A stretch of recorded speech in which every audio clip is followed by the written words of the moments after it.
Wow. You said you'd have a couple people. My wife and I never get out of the house ever. How many people listen to my podcast in here, by the way? Oh, wow, a lot. So, I've talked about my wife often because I am totally in love with my wife. I mean, like we're dating. We've been together 15 years, and I just can't get enough of her. And for those, this is my wife up front. Now you see why. I'm not lying. Instant street cred. And she's also the smartest woman ever, too. So if you email me at the Bongino.com email, she's the one that handles the website and all that other stuff. By the way, who is the dude with the marijuana Bengay? I need that right now. My shoulder from those pictures is killing me. So if we could meet together in the back, I'd love you to death. I'm not in the Secret Service anymore, so I don't have to worry about any of those tests or anything. That was good. I didn't see that one coming, the marijuana Bengay. Hey, before I get into the speech and the Q&A, I love the Q&A portion better. It's more interactive, but I do feel like I have a few important things to say. I was thinking of this backstage as we were driving over. You know, on a very serious note, I can be sarcastic and kind of silly sometimes, but I mean this. This is just a beautiful, beautiful place. My wife and I just flew up from LA, and we've been to LA quite a lot. I have really horrible arthritis from years of just physical activity. It's not a sob story. We've all got our own scars, right? But my doctor here who does the stem cells is in LA, so we've flown out quite a bit. And California is just an amazing place. I mean it. I mean, I've traveled to 30 countries. I've lived in 3 states, 4 if you count the significant amount of time I spent in Georgia. It is beautiful, beautiful. I mean, Los Angeles is just stunning. Down here, it is. I mean, you're down here and you say to yourself, it just bothers me and irks me so much that the politics suck so bad. This is such a beautiful place. It is. I'm telling you, we've never been treated bad out here. Paula, where's my wife? Never. There she is in the back. We have never been treated bad. No one has ever. I go up to New York where I lived. I grew up in New York. People are like, Bongino, you're number one with the wrong finger. You know what I mean?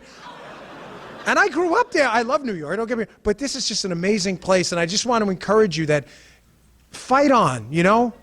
It's worth it. If you can get some semblance of political sanity back here, you have the breadbasket to the world right in front of you. It is really a marvelous place. I am on East Coast time, so I'm like 4 hours past my bedtime. My wife and I go to sleep at like 6 o'clock at night. We're like the most boring 2 people on the planet, which is funny because our life goes like this. It's so up and down, you know? Like we work out of our house, so my wife and I both, which is amazing because she says, you know, we can't get enough of each other. We're around each other all day, right?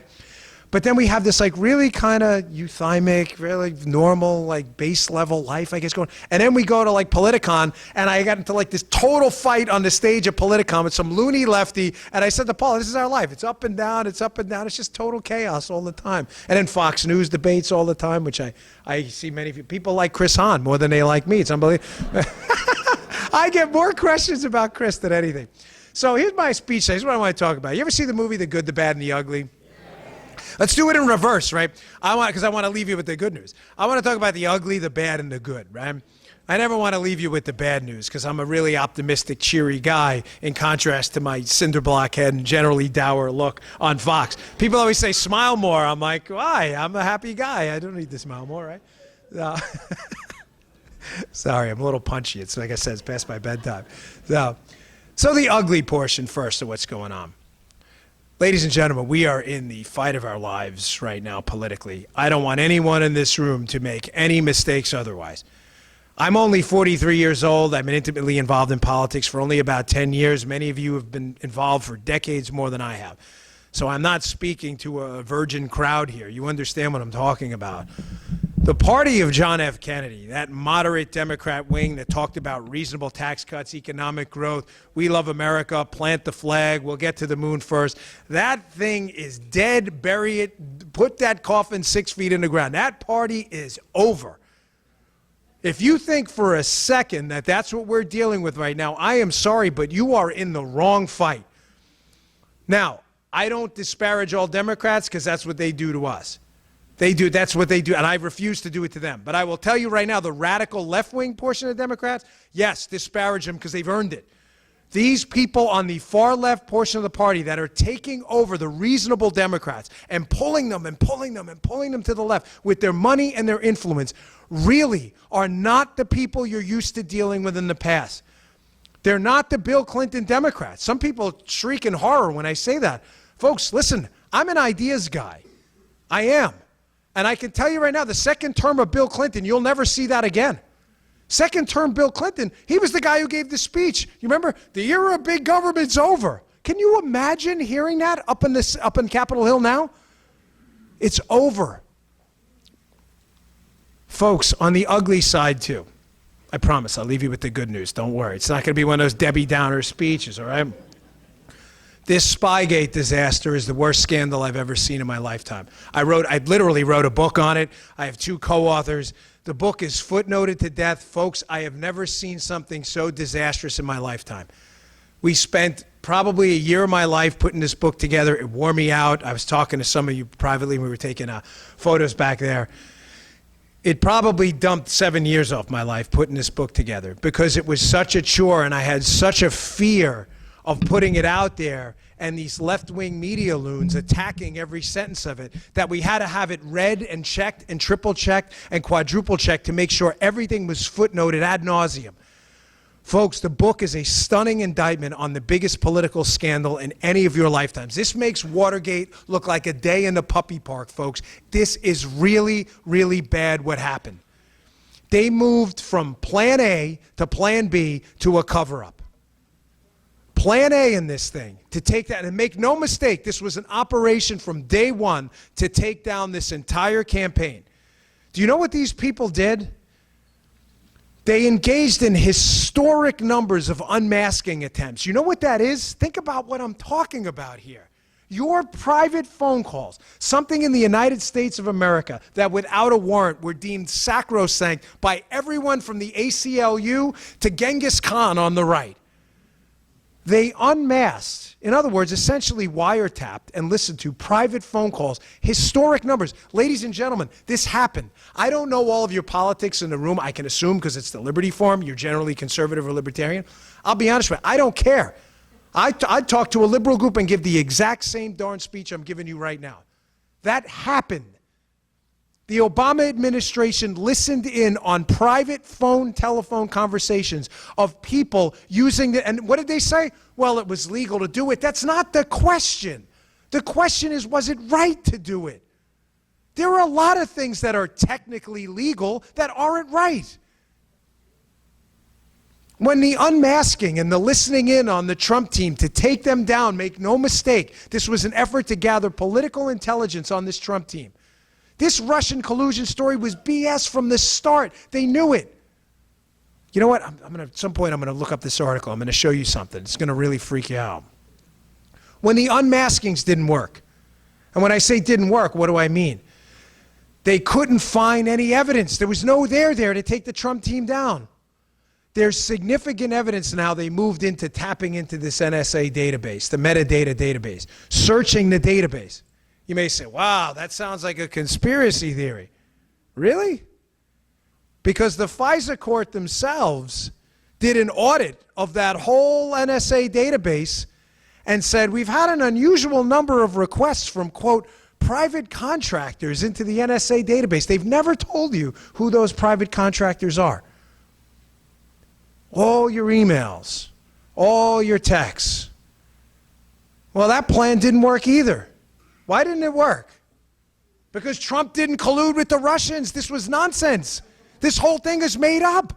Are you telling me after 3 years now of going through this, with the NSA database, the unmasking, the unprecedented power of the United States government brought down on the Trump team, that there's this clue, the Rosetta Stone to Trump-Russia collusion's out there and you just haven't seen it yet? We know what Trump, he watches Fox News in his pajamas. That was a story. Remember, that's not a joke. That was a real story. We know he likes Diet Coke. We know on Cinco de Mayo he eats taco bowls. He put it on Instagram. But you're telling me this big Rosetta Stone Russia collusion is out there and we all missed it? Folks, it's crap. This is a box of air popcorn. So Plan A wasn't good enough. So they moved to Plan B. Plan B was the FISA process. They said, well, and I write in the book, if you read the book, you'll see why the unmasking and the tapping into the database didn't work out. Mike Rogers, who was the head of the NSA at the time, is the quiet hero in all of this. He shuts his whole thing down. And you know what's convenient? Mike Rogers goes up 10 days after the election when Trump's the president-elect. And you know what he does? He meets in Trump Tower with Donald Trump. And what does Trump do the next day? He leaves Trump Tower and he goes to Bedminster, never to return for those meetings again. Why do you think that happened? Oh, read the Washington Post articles from right around that time, too. Who calls for Mike Rogers to be fired after the meeting? Obama's team. Folks, this is the biggest scandal of your lifetime. It's sitting right in front of you like a ham sandwich. Just eat it. It's sitting there. So Plan A is where they moved to Plan B. Plan B is the FISA process. Now, what's the problem with the FISA process? It's a court. Who sits in a court? A judge. What do you have to give to a judge? Evidence. But what don't they have? Evidence. They've got Zippo. I can't make the okay sign. Supposedly it's a white power thing now. No, I was going to say zero. No, I'm not kidding. Like these kooks in the media said the okay sign is like a white power thing now. I'm like, it is? I thought it meant okay, but whatever. So I can't do that. Zero. I'll make it like this. Zero. They had zero evidence. They had nothing. Zippo. Nothing. So what do? They made it up. They go and hire this company at Fusion GPS.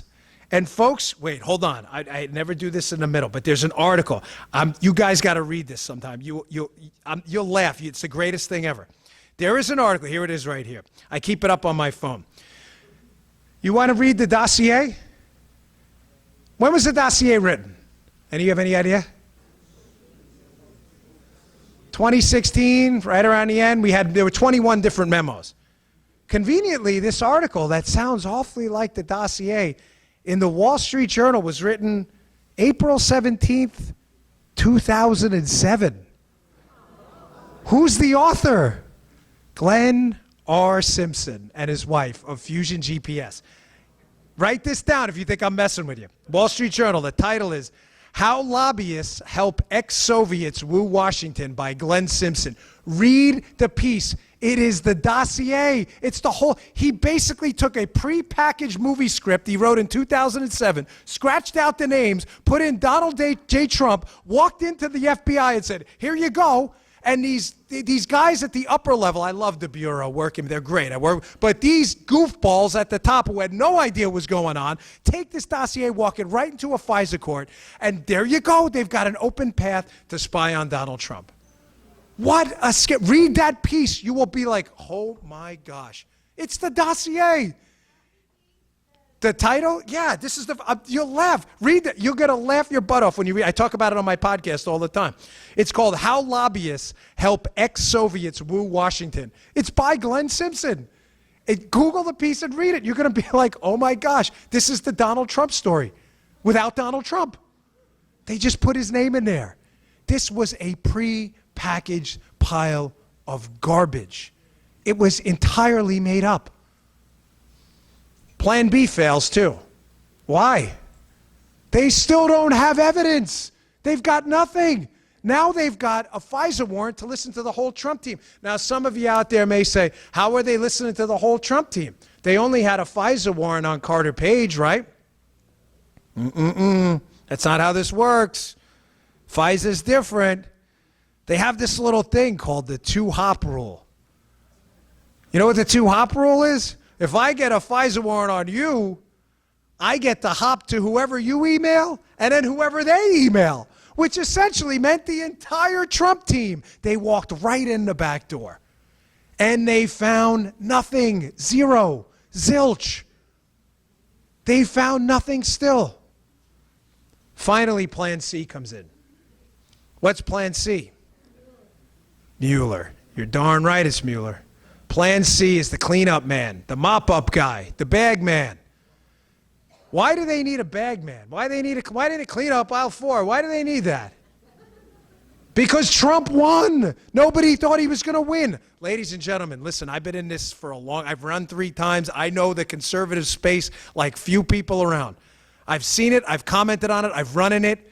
I'm still in it now. I'm an activist at heart. All that other stuff is great, but my heart bleeds in this movement. These ideas matter to me. You like me on Mark Levin? You like me on Mark Levin for that reason. This bleeds to me. This stuff is real. They needed a bag man at the end for this because nobody thought Donald Trump was going to win. Take that check to the bank, cash it, spend the money. Nobody thought he was going to win. There was no cleanup operation. There was no need for it. The cleanup operation was the election. Hillary came in, all these people sweeping the offices, all goes away. Don't even worry about it. Election night, everybody freaks out. I was on the air with CRTV, and I just want to note, if I can be slightly pretentious for a moment, forgive me, Lord, in advance. I called this election. If you go back on SoundCloud and listen to my podcast the night before the election, I called every state, every one of them. You know why? I'd been out knocking on doors. I was running in that cycle for Congress. And this is actually, I'm not going to get to the whole good, bad, because I want to take your questions. I'm going to wrap this up at this, but this is a really cool story. I knew Trump was going to win. Because I'd be out there knocking on doors, and I'd get any of you run for office, you get a walk list, right? And the walk list you get on doors to knock on in a Republican primary are Republican voters, but people who vote. You're not going to you can't knock on every door, so you only want to knock on doors of people who actually vote. So I said, give me the 4x4s. In other words, the Republicans who only voted in the last 4 primaries and the last 4 elections. Those are the diehards, right? Those are people who, like a nuclear war, couldn't keep them away from an election. I go, I want to talk, I want to knock on their doors, right? I'd walk down these streets in Cape Coral, Florida. And Cape Coral, if you've ever been down there, the way it's set up, you can't drive. You have to walk everywhere because of the canals. There's just no way to drive. You have to go in and out. It was just annoying. So you just walk. And I'd walk down these streets. They'd all have Donald Trump signs, and they were not on the list. And I called my campaign manager. I said, Maria, I'm wasting a lot of time. I'm just going to start knocking on these doors. I got to see what's up. Folks, I probably knocked on 2,000 doors. Probably 400 of them were people who had never voted in their lives, had Trump signs. And I said, you're not on my list. Do you vote? Never. Are you voting now? You're darn right. I'm voting for Donald J. Trump. I called that night. I said, folks, these polls are wrong. They are wrong. This guy's got people fired up like I've never seen. Listen to the show. I said he's going to win Wisconsin. He's going to win Michigan. This thing is over. And everybody at CRTV laughed at me. I got into a big fight with Dan Horowitz. He's like, you're crazy. You're out of your mind. He's going to get smoked. The conservative movement's over. I said, Dan, this guy's going to win. And when they called Pennsylvania at 2 o'clock in the morning, I called my beautiful bride, and I said, this is the greatest night of my life. We have finally owned the libs. This is the greatest thing ever. Was it not? Was it not the greatest thing ever? Right? Man alive. I walked out of that hotel in Washington, D.C. You should have seen these people, the looks on their faces. Listen, I'm a Christian. God, I love you. Jesus Christ, you have done more for me. But I forgive me. That is the one moment I was like, yeah, you guys deserve that. I'm sorry. They were so horrified. And here's the best part. We come back to we were in the Grand Hyatt right next to Capitol Hill, right? So it's packed with all Hillary supporters. I come back at 3 o'clock in the morning. When I left, they had this monster TV screen on in the lobby with CNN. I come back, Fox News, baby. I was like, yes. It was the greatest thing ever. People in the lobby were like throwing stuff at the screen. And it's funny, I read it to Pete Hegseth the next day, and he just gave me the look like, yeah, we did that, didn't we? I'm like, yes. So getting back to Mueller, sorry, I didn't mean to get off track. I do this all the time. No 2 speeches are ever the same. That's why it's funny. My wife emails me. She goes, Joel needs a speech. I'm like, don't even bother. I'm like, just give him something because I'm never going to talk about what I say I'm going to talk about anyway. It always goes off track. But nobody thought Trump was going to win. They needed the bag man. They bring in the one guy knee deep in this whole thing who is so vested in it that they're sure he's going to make it all go away. Let me paint for you a little picture of Mueller. Because everybody's saying, oh, Mueller, listen, I deeply appreciate the man's service in the Marine Corps to the country. I mean that. But folks, that does not give you a free pass for the rest of your life. I'm sorry. People make mistakes all the time who do really wonderful things beforehand, and in the United States, we have to hold you to account for that. Why is Bob Mueller the one guy who can make this whole thing go away? I'm going to paint for you a little picture right now, right? So the dossier we now know is fake. No serious person thinks this thing is real. It's a piece of crap. It's garbage. It's made up. It's a fairy tale. It's an Aesop's fable, right? This thing had to be vetted. There's a procedure in the Pfizer courts. It even has a name. It's called the Woods procedure. You can look it up yourself. The Woods procedure is very detailed. The Pfizer court, in order to prevent bad information like fairy tales getting into the Pfizer court, the Woods procedure forks. The information goes through the FBI and the DOJ, intersects, comes back, and it has to be vetted at multiple levels before it dares go in front of that judge. That's why almost 90+% of FISAs are approved, because by the time it makes it through the Woods procedure, it's almost guaranteed to be true. One of the last people in the Department of Justice who had to sign off on that information as being authentic is the head of the National Security Division at the DOJ. And who was that? No. It was a guy named John Carlin. And who was John Carlin? You're like, I never heard that name. Oh, you should. John Carlin was Bob Mueller's chief of staff. Now, it gets crazier. He was the person who had that job before John Carlin was a woman named Lisa Monaco. Any of you remember that name? Lisa Monaco, the counterterrorism advisor to Barack Obama in the White House, who was also a close confidant of Bob Mueller. Oh, it gets worse. One of the cooperators in the case, a guy who's been feeding the Bob Mueller team extensive amounts of information on some overseas meetings with Eric Prince. He's a cooperator. He's helping Bob Mueller out. He has a lawyer. You know who his lawyer is? Catherine Rumler. Who's Catherine Rumler? Catherine Rumler was Obama's White House counsel. Well, that's how it gets better. Catherine Rumler was also an associate of Bob Mueller working on the Enron task force with Lisa Monaco and Andrew Weissman, Bob Mueller's pit bull on the Russian counsel investigation. Folks, these people all know each other. Obama's fixer, Google Obama's fixer, Catherine Rumler. Read all the things she did to sweep Obama's garbage under the table, is the lawyer for a cooperator helping Bob Mueller. She knows Mueller. They worked together on the Enron case with Andy Weissman when all those convictions got tossed out. Folks, these people all know each other. He was the perfect cleanup guy. Clean up aisle 4. He comes in with the mop. We got this. Don't you worry, folks. Sweep everything away. One more little interesting tidbit about Bobby M. So Bobby M runs a few awful, the anthrax prosecution, total disaster. Enron gets all thrown out of court. Bob Mueller's tenure at the FBI was a disaster. Bob Mueller had a couple other investigations that were disasters too. One of them you may have heard of. They investigated a company called 10X. 10X has a connection to a bigger company you may have heard of. Uranium One, you ever heard of that? You ever heard of that uranium where we sold that uranium to the, which we did, by the way. Don't listen to, they say, oh no, we never shipped it out of country. No, we did. They did it under third-party trucking companies, so you'd never know. No, we did sell our uranium to the Russians through Canada. Make no mistake, that happened, right? So we prosecute. An informant gives up a bunch of information on this company 10X that's doing their dealings with Uranium One and this whole syndicate of uranium people, finds rampant corruption, finds out that the Russians are helping the Iranians build nukes to basically attack us. This is all coming from the informant. Ladies and gentlemen, it's all out there. It's in the book if you want to read it. It's in the newspaper if you don't want to read it. I don't care. I appreciate it, but we're a huge bestseller. I think we're out of books there, but buy it anyway.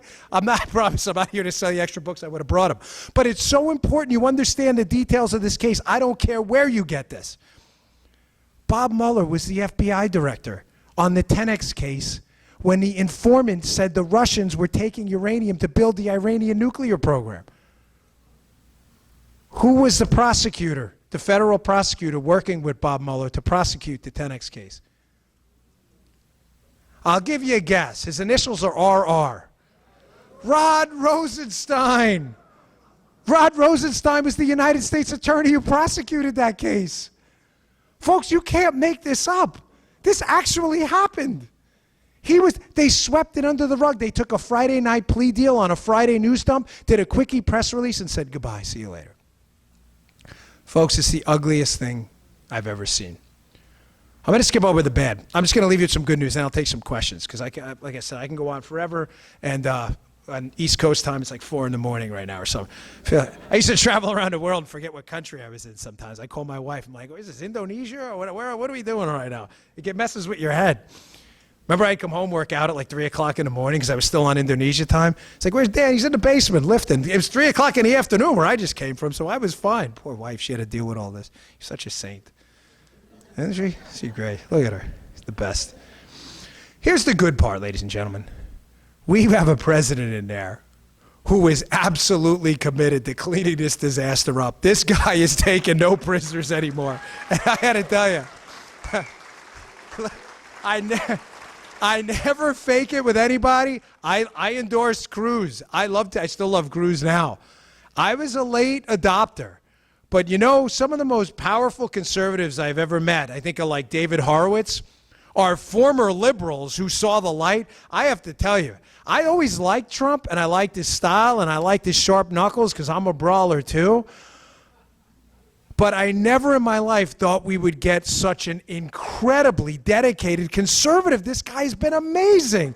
I mean, the judges, 26 circuit court judges, recommended by Leonard Leo and the Federalist Society and others. And listen, they don't pick them, Trump does. But these people are on a list of high-quality, vetted conservative judges. Guys, ladies, listen, I work for President Bush. I love the man to death. But we did some stuff that was just crazy. I'm sorry. We don't have the money for Medicare Part D. We spent a ton of money. A lot of stuff happened that we as principled conservatives have to say, time out, stop, not now. Trump has been terrific. The budget part, we're still working on it. But the tax cuts, he pushed these tax cuts through. Finally, we get on the corporate side. And what I love about Trump is he never apologizes. I tell everyone all the time, new rules. We win, you lose. End of story.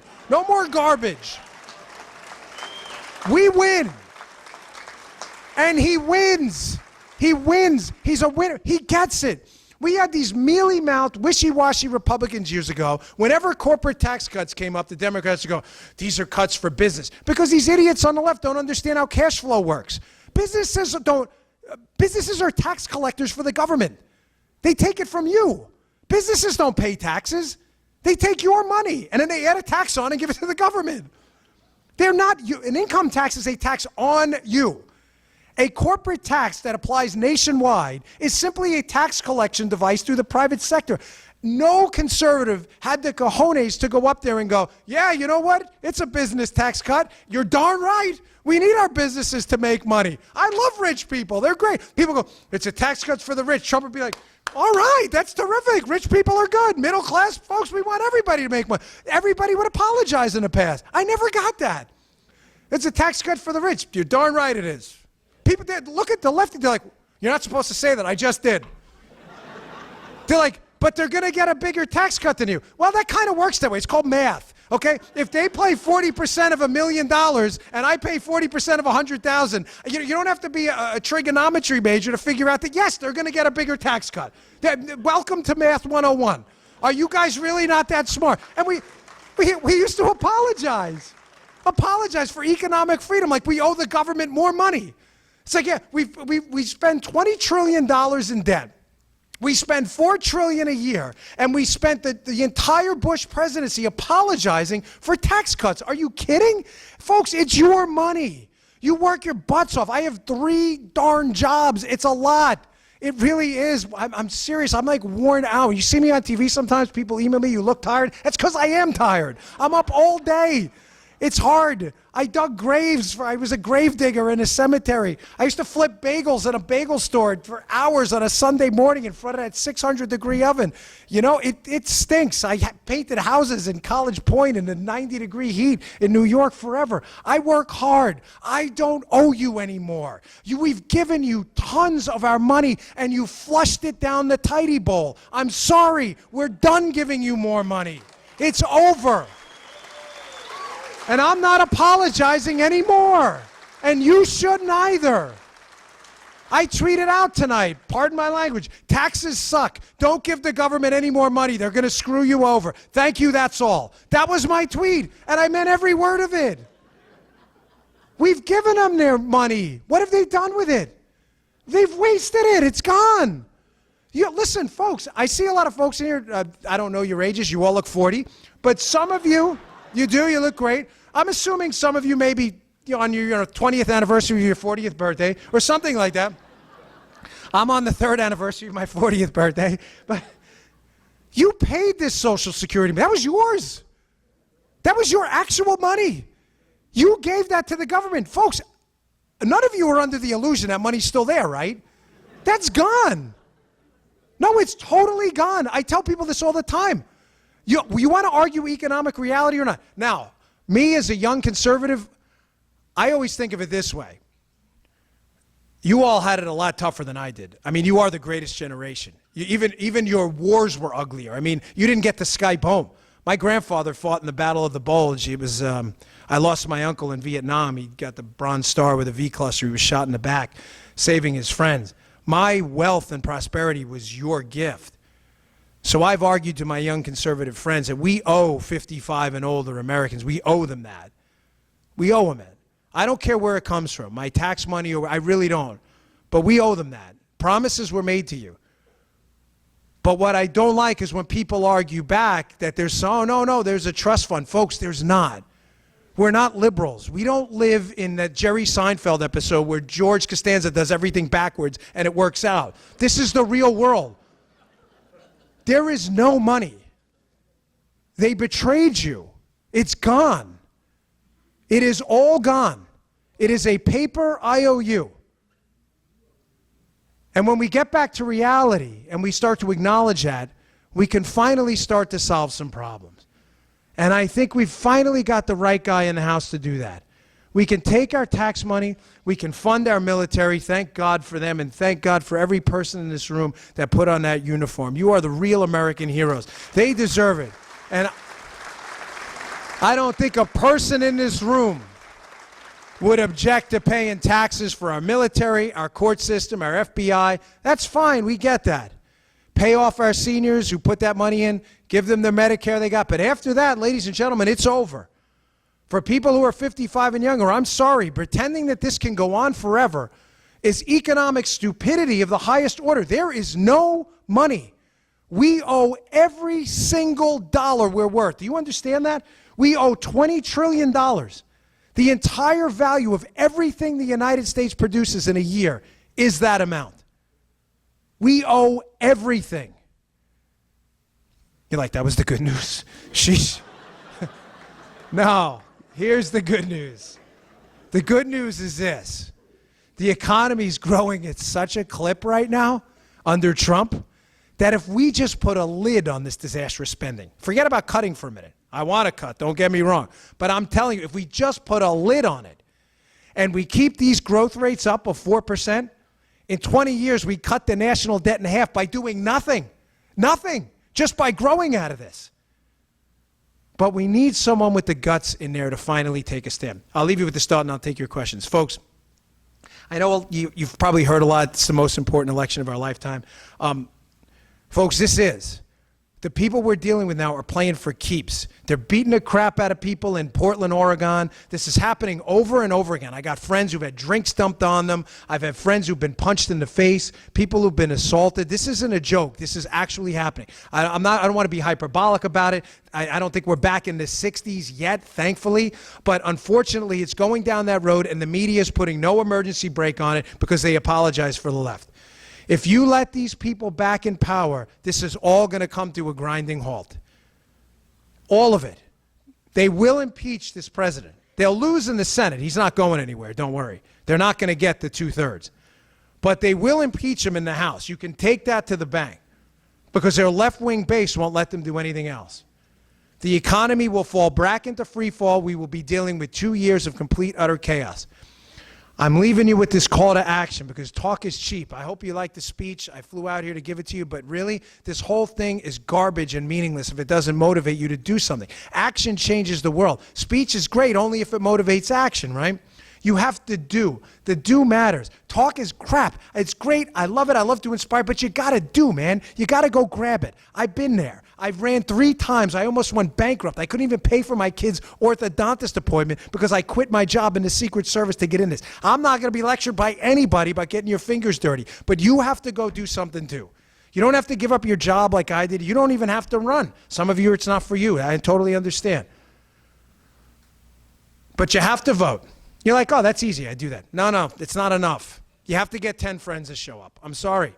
Too bad. Oh, I don't have 10 friends. Well, find 10 friends. Go dig them up somewhere. You may say, well, you know what? I'm not really, how do I contact them? I don't care how you do it. I call it the 10, 10, and 10 rule. You got to make 10 Facebook posts or Twitter posts before Election Day. Well, I don't have Facebook and Twitter. Okay, call 10 friends. I'm uncomfortable doing that. Really? You're comfortable losing your country? Because remember, like George Washington at Valley Forge, they were eating shoe leather. So I'm sorry if I'm offending your delicate sensibilities. You don't want to call 10 friends. If you have 10 Republican friends, you need to call them before Election Day. I'm sorry. You're not eating shoe leather. It's not that hard. You got to call them. And you have to say that you vote. I'll drive you. I don't care. So what do you need me to do? You've got to do this. Okay, I'm not comfortable calling 10 friends. Fine, send 10 emails. It's the 10, 10, and 10. You have no way out of this. But you have got to go and do. You got to pull 10 people with you. If you do that, even in a place like California, even if you lose these seats, you can send a message. And it will put the fear of God in these people that maybe this Trump revolution isn't all a myth. Folks, listen, politics is not a golf game. I love this analogy. You can't just, you know when you're playing golf, right? I'm not a golfer. I stink at it. I have the worst slice ever. But really, I can hit the ball like 90 degrees that way, and it's supposed to go that way, which is phenomenal. That's like a skill in and of itself. In a golf game, you walk off the golf course, nobody cares. The guy behind you plays through, the golf course gets its fees. You can quit. You can. Nobody cares. You're only hurting yourself. Politics is a boxing match, man. When you go, oh, I'm done, the other guy's still whooping your ass. He's still hitting you. You can't give up. There's no quit. There's no, well, we won the last election. Trump's the president. It doesn't matter. And I'll tell you what, you want to hear the good news and the bad news? When we win in the midterms, the next day you get up again and you start right again for the presidential election. There's no celebrating. There's no nothing. Go crack some champagne the night of it. Have fun. The next day, get busy. This is a fight, folks. Get in the fight. Stay in the fight. Don't let this up for a minute and make America great again, damn it. We deserve it. Thanks for your time. Thank you.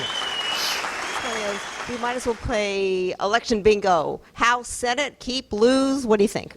All right, here's the deal with this upcoming election. I hate predictions, but I'm going to make them because I did it on my podcast, so I'd be remiss if I didn't repeat it here.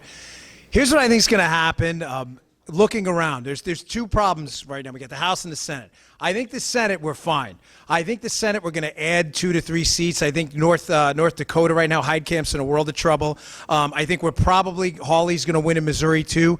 I have a lot of faith we're going to keep the Senate on the Senate side.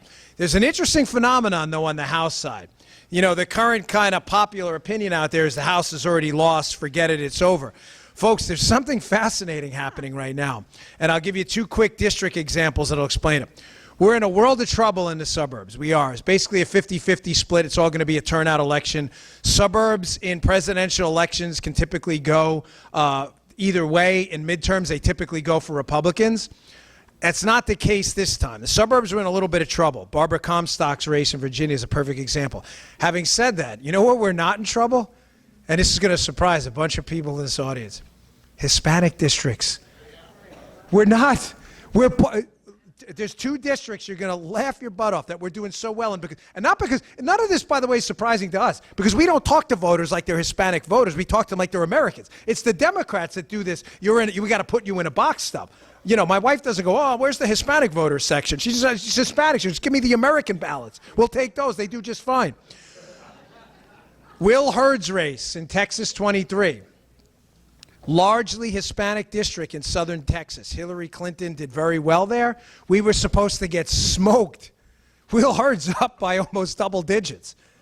Because Hispanic voters, again, shocking the Democrats, not us, believe in the same things we do. Jobs, immigration control. I mean, this is only confusing to the liberals. One more race down by me in southern Florida. Donna Shalala, former Clinton administration insider. Yeah, the worst. You remember? I know. Yeah, exactly. Donna Shalala is running against Maria Elvira Salazar, in a race Hillary Clinton won by 20 points in that district. You know who's up? Salazar. She was a former Univision, the Republican. So bottom line is I think we hold the House by 3 to 4 seats, which is the good news, but you got to vote. Senate, I think we definitely hold. Okay. Yeah, I hope so. And we'll jump around a little bit, but we'll stay on this track right now. We were just talking about 2018. Just briefly, what do you think Trump's odds are in 2020? I think Trump's odds are very good in 2020. Now, that's dependent on a couple things. The Federal Reserve right now is really his biggest obstacle, but not for the reasons you think. I'm not an anti-Federal Reserve guy at all. I know there's if you listen to my show, I get into a lot. I love economics, it's my passion.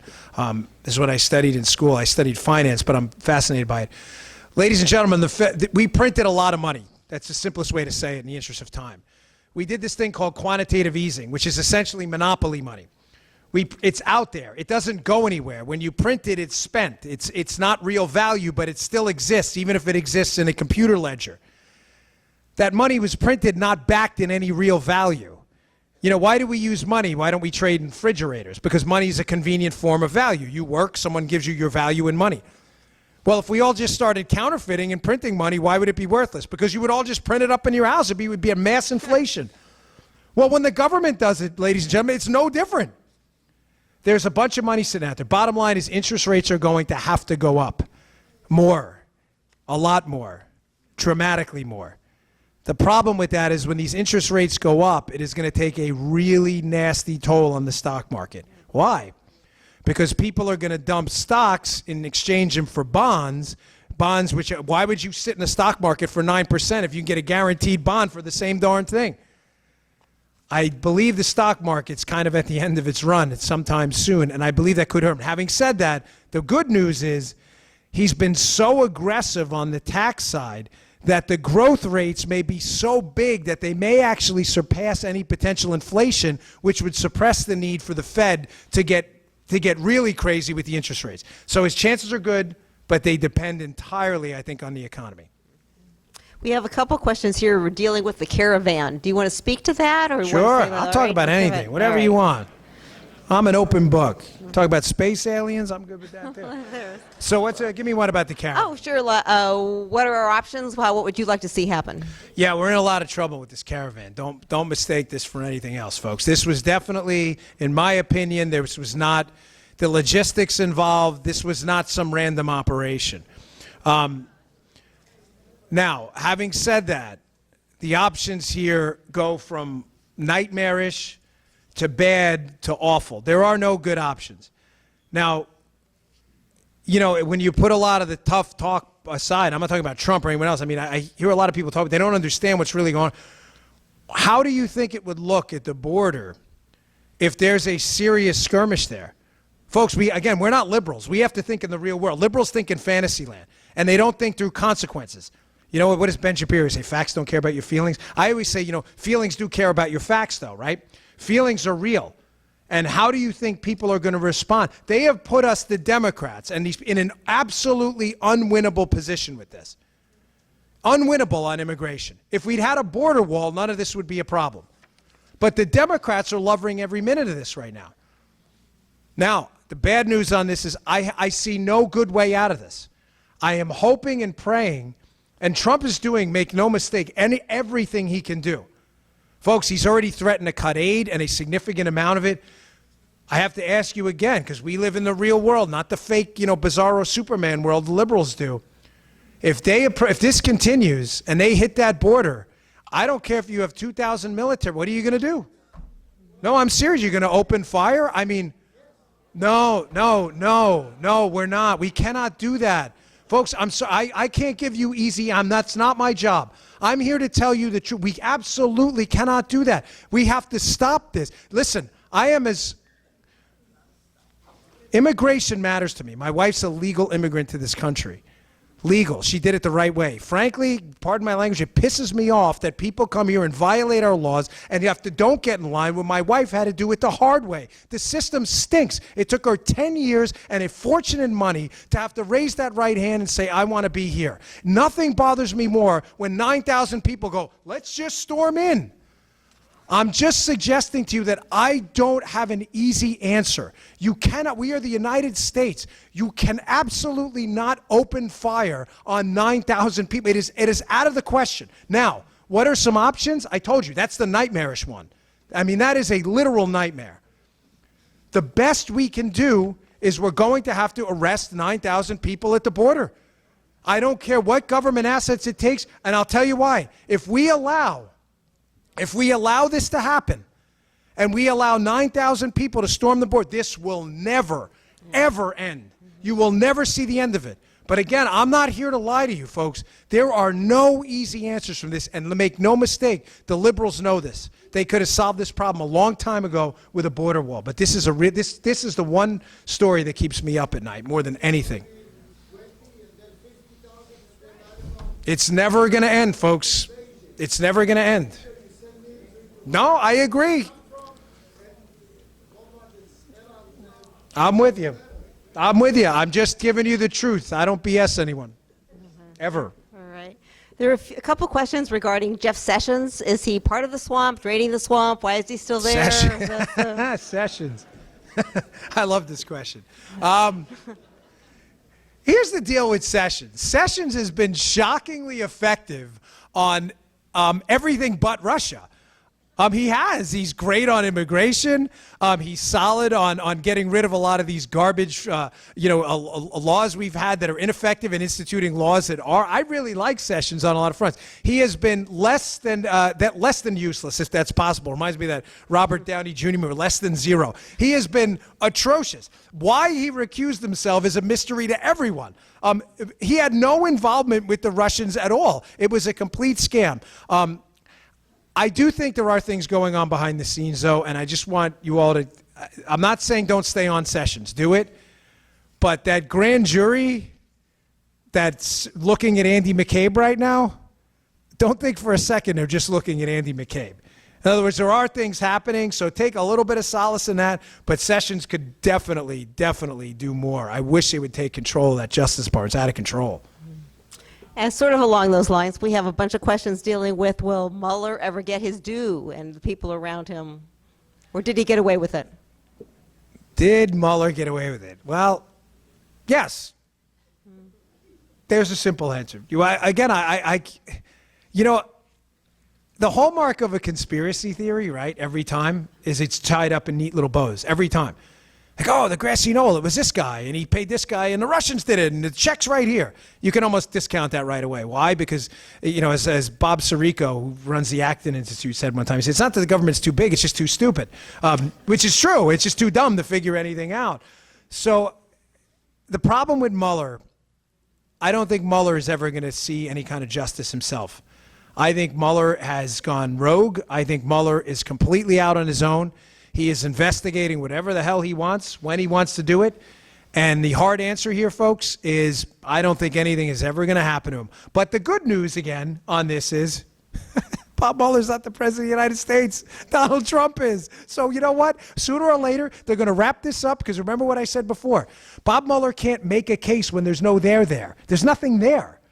Bob Mueller's case is going to end with some indictments for jaywalking, some indictments for lying to the FBI when they said they didn't lie to the FBI. The case will disappear and evaporate into the ether. But no, I don't think anything's ever going to happen to Mueller. Although I do think history is going to judge him very harshly. When it comes out later on that this thing was a total scam, believe me, once time wears on, the truth always comes out. And history is unquestionably going to say, the hell was that guy doing for a year investigating this nonsense case? So history will judge him, but nothing else is going to happen to him.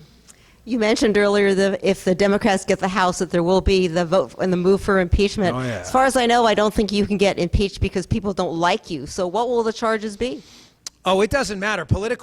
Impeachment's not I mean, none of you are under the illusion impeachment's really a criminal process, right? It's not. It's a political process. It's under the guise of a criminal high crimes and misdemeanors. Folks, it's nonsense. They're the ones who decide what that is.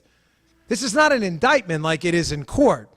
They'll indict him for winning an election, which is he'll be the first president in American history to be impeached for winning. I mean, what are they going to impeach? I don't know. I mean, failing to flush after he went. I have no idea. They'll make it up. I mean, it doesn't matter. It really doesn't. They'll get him for something. I mean, he paid 99 cents instead of $1 on a tax bill in 1942. Who knows? But they will impeach him. Take it to the bank if they win. The left wing will not allow any less. They're being led by the Maxine Waters wing of the party now, so it's out of control. There's a little bit of humor here. One of our members wants to know how satisfying it was for you with your altercation with Don Lemon of CNN. That was the greatest ever. There's a story there. So my wife was horrified that night, by the way.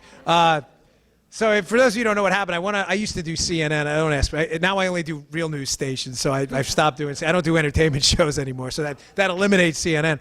But I was running for office in Florida 19, the congressional district, and CNN, where I was in Naples, the studio, the remote studio was around the corner. You know, I have a studio. When I do Fox, I do it from my house. You just beam in through the internet. It's not hard anymore. It used to be hard. It's not anymore. So it was around the house. They called me and they said, hey, Don Lemon wants you on the show tonight. And I was adamant I was not doing this. And they were begging me, do it. Come on, we got to have you on. And it was when Donald Trump had said, you know, Hillary, I don't know, the Second Amendment supporters aren't going to like that. And CNN's take was that Donald Trump was threatening Hillary Clinton. It was the dumbest thing I'd ever heard in my life. So just in the interest of curing the stupid virus on CNN, they said, we want your Secret Service perspective on if this was a threat. So I go on with David Gergen, who pretends to be a Republican, and Jeffrey Toobin, who pretends to be a human being. And I'm on this panel, and I'm doing Lemon's show. And I'm sitting there, and folks, I got to tell you, I've never been more PO'd in my life. I don't want to be there. I'm tired. It's Florida. It's 7,000 degrees in the day. I'd only been in Florida a year. My body wasn't acclimated to 24-hour, 110-degree temperatures. So I'm tired. It's like 10 at night. Whenever Don Lemon's show airs, I don't know. Nobody watches it. But I'm in the chair, and I'm fuming. And they're letting Gergen go on and on about how Trump is crazy and he's threatening Hillary Clinton, and Toobin's like, we should call in the cops. So Don Lemon comes to me, and I got that typical Dan Bongino, I really don't want to be here look on TV. And they're like, Dan, what's your take? I'm like, this is the dumbest damn conversation I've ever heard. And they're all like, where's he going to go with this? He tries to cut me off. I go, no, you don't cut me off. I said, you're just a TV guy, Don. I was in the Secret Service. You're not going to cut me off. I said, this is the worst darn interview I ever heard. You guys are crazy. Oh, it turned into a shout fest. I leave. I call my wife. She goes, what the hell was that? What did you just do? Needless to say, I never went on CNN again. If there's a blacklist on CNN, I was on every page. In the Secret Service, if we had like a troublemaker, we put him on a do not admit list with his picture. I'm on a do not admit list everywhere in CNN. But when I went home, she was upset about it. I was not. I said to her, number one, I don't want to go on that again. Number two, Don Lemon's an idiot. And I said, you watch what happens. And the next day, what happens? For the first time, this has happened multiple times since, and I'm always honored when it does. I'm in the shower the next day, and I pull up my phone, and I find out I got 4,000 new Twitter followers. I go, what the hell? Donald Trump tweets me, at D. Bongino, thanks for defending me against that knucklehead, Don Lemon, last night. I'm like this. I'm like, is this a spam account? Like, is this real? And I go, Donald Trump, 30 million, that's a real Donald Trump. It was the craziest thing ever, and it blew up. It was the #1 trending topic on Facebook for like 2 days. So, funny. But yeah, I never went back on CNN. So. That's great. This is more of a local question. You say you spent time in LA. You may not follow California a lot, but do you think John Cox has a chance as governor? I told you I'd be honest. Yeah. Listen, I like John, and I'm happy he got on the ballot. You know, at the Senate race, you guys are stuck with 2 Democrats. I don't even know what to tell you. Like, vote for, you know, bad or worse. I don't know. People ask me in my podcast all the time, who do we vote for? I go, you know what? Vote for De Leon. I don't know. I really don't. Yeah, no. I don't know. What you want? I don't even know what to tell you. They're so bad. I'm guessing. Believe me, I'm just like throwing dice on this one. Must be punished. Yeah. So, but in that race, does Cox have a chance? Listen, based on the demographics, I never say never. I'd say probably not, but it's big that he got on the ballot. Why? Because it's going to draw people to the polls in down ballot races that could tip congressional elections. Guys, ladies, you got some great congressmen. You got Devin Nunes out there. The guy's a darn superstar. He is. He's terrific. I love this guy. And I don't idolize politicians. I love this guy. But one note on Cox, and this is why I say probably, but I never say never. When I ran in 2014, we had a poll on I ran a congressional race where the Democrat beat the Republican I had run prior to me, who was an incumbent congressman. They redistricted, they gerrymandered the district to make it exclusively Democrat. He beat an incumbent Republican congressman by 20 points. Everybody told me, you're an idiot. Why are you running in this race? You have no chance. Like, it's almost 2-1.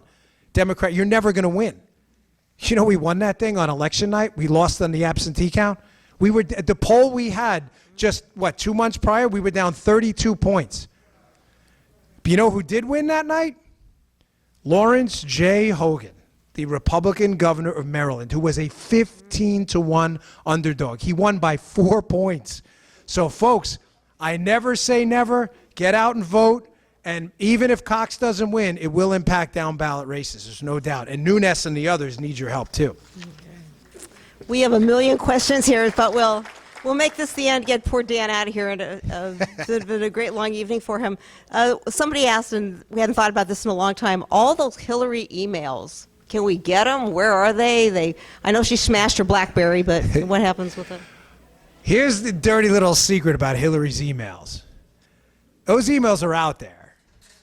I am 100% sure of it. I know they're out there. I'd say with 98% certainty, those emails are out there. Are we ever going to see those emails?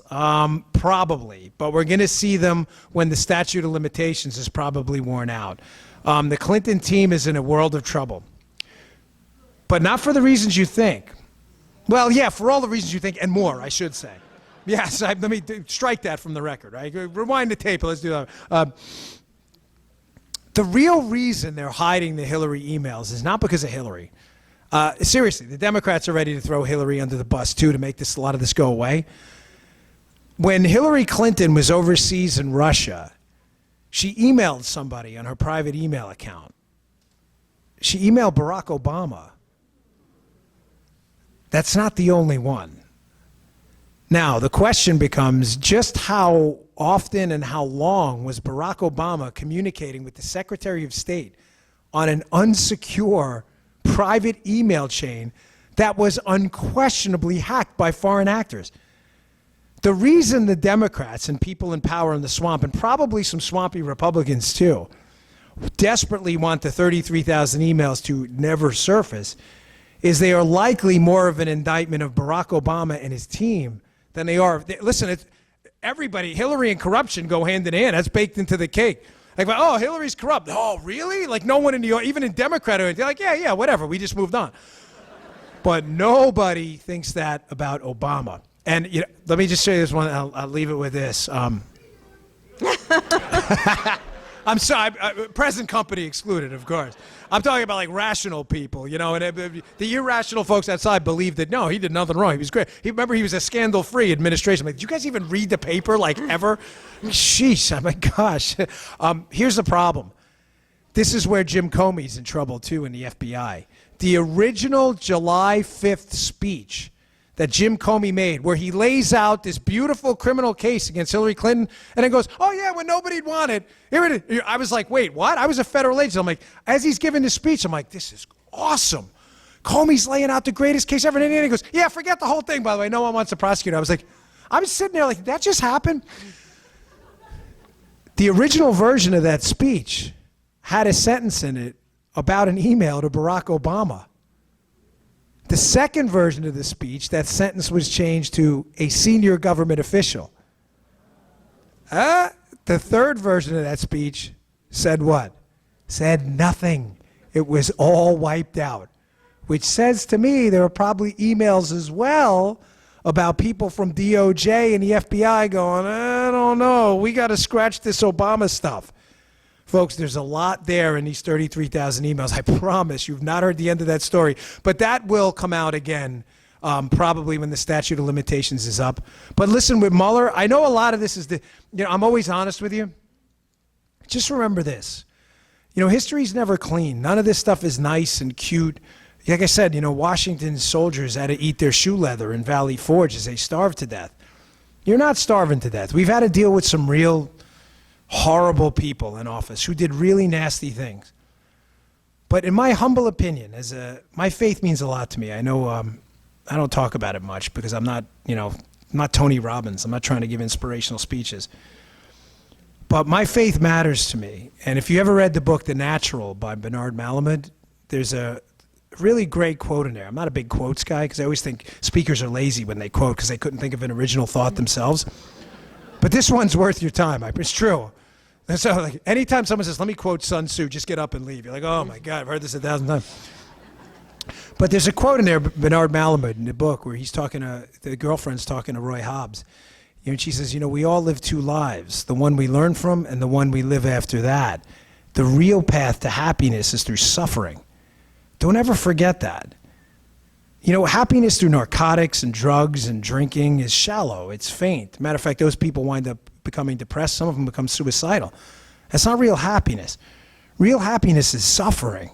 Taking on real suffering for the benefit of other people. It's a message of Jesus Christ. Matter of fact, it's the message of almost all the Abrahamic faiths, all of them. Their sacrifice is the way there. I say this in relation to the Hillary Clinton, again, not to give motivational speeches. That's not what I'm here for. But Hillary Clinton never lived that second life. She never learned from the first. And the greatest curse Hillary Clinton's ever going to have is one day she's going to walk in front of the same creator you and I did. And they're going to say, did you ever get past that first life you learned from? And her answer is unquestionably going to have to be no. She has never suffered for any of this. She has never learned anything about it. She's never learned a lesson. And ladies and gentlemen, combine that with the fact that generations of people, when the true story are told, are going to know who the real Hillary Clinton was. She has an eternal curse, not only in the afterlife, but on this earth as well. That's the real punishment. You're on the right side of history. Be proud of that. Don't live your life worrying about what's going to happen to these other goofballs. We got enough to worry about on our side.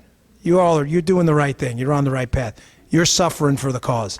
So thanks for your time, folks. It's been great. Ladies and gentlemen, I really Dan appreciate Bongino. it. Thank you. Thanks a lot. Oh, thanks.